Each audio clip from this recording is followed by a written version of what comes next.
Aujourd'hui, dans ma collection, la Mercury Cougar 1999.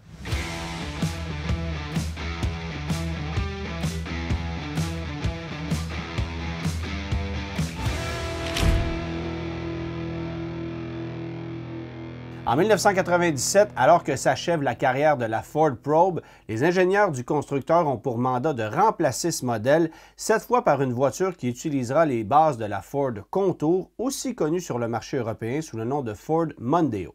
Il faut dire qu'en 1997, en plus de discontinuer la Ford Probe, Ford discontinue la Thunderbird et son pendant du côté de Mercury, la Cougar. Il ne reste donc du côté de Ford que le coupé Mustang qui aura droit à une refonte esthétique pour l'année 1999 et accessoirement le coupé Escort ZX2 qui est lancé en 1998.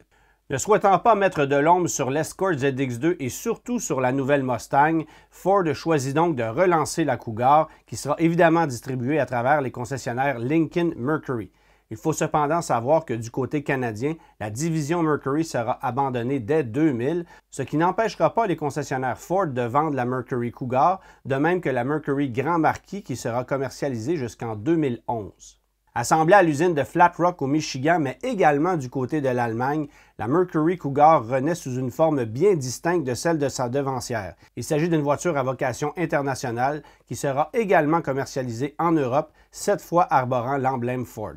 Chez nous, l'application du nom Cougar sur une voiture de petite cylindrée et à roue motrice avant ne fait pas l'unanimité.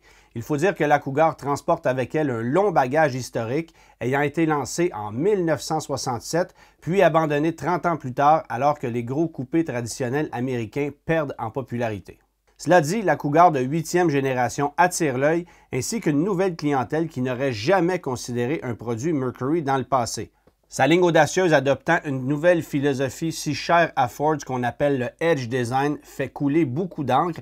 Et les publicités concernant la Mercury Cougar laissent également croire à un agile félin, bien que la voiture ne soit pas exactement aussi sportive que sa devancière, la Ford Probe GT. Sans surprise, la Cougar reprend la plateforme de la Ford Contour, mais également ses deux offres mécaniques, soit un 4 cylindres de 2 litres qui fait 125 chevaux, ou un V6 Duratec de 2,5 litres qui fait 170 chevaux, permettant à la voiture de boucler le 0-100 km/h en 8 secondes tout juste.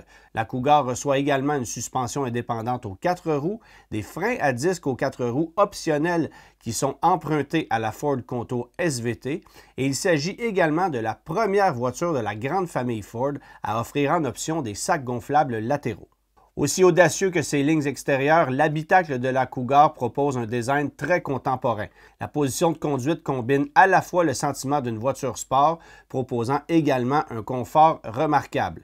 Puis, parce que la Cougar est équipée d'un haillon, il s'agit d'une voiture plus pratique que la moyenne, bien que ses lignes laissent croire à un coupé plus traditionnel. Inchangée pour 2000, la Cougar voit malheureusement ses ventes baisser de moitié dès la seconde année de commercialisation. On vendra 88 000 Cougars sur le marché américain en 1999 et à peine 44 000 unités dès 2000. Cela confirme d'ailleurs que le marché de la voiture sport ou du coupé sport est en fort déclin en Amérique du Nord, expliquant que plusieurs constructeurs automobiles ont choisi de le délaisser, peut-être à l'exception de Toyota qui relançait justement en 2000 le coupé sport Celica.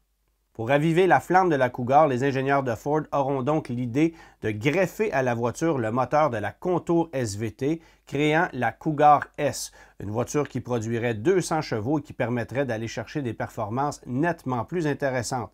Malheureusement, cette version ne sera jamais produite, bien que la brochure de la Cougar 2001 mentionne une puissance moteur de 200 chevaux, ce qui n'aura jamais eu lieu.